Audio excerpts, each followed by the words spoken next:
आहे जिचा या ठिकाणी इथे खून झालेला आहे. पराग एंटरप्राइजेस नावाचं एक रबरचा कारखाना आहे.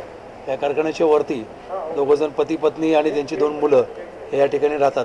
त्यांच्याकडे एक भाडेकरू होता. तो भाडेकरू आता 4-5 महिन्यापासून राहत आहे आणि तो सध्या भाडेकरू नाही येतो या ठिकाणी. त्या महिलेला लाकडी बॅटन टाईप अशा पट्टीने चेहऱ्यावर वार करून तिचा खून केलेला आहे. अधिक तपास चालू आहे. कधी प्रकार घडला असेल? हा 10:30च्या दरम्यान सकाळी 10:30च्या दरम्यान प्रकार घडलेला असावा आता असं आता निष्पन्न होतं. पोलिसांना माहिती कोणावर काय आपल्याला कंट्रोल रूमकडून कॉल आला होता.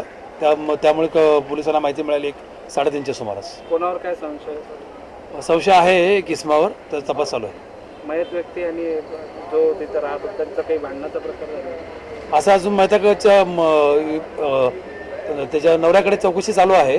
चौकशीमध्ये आता तर समजेल काय होतं. सीसीटीव्हीमध्ये काय काही फुटेज मिळालेले आहेत आम्हाला.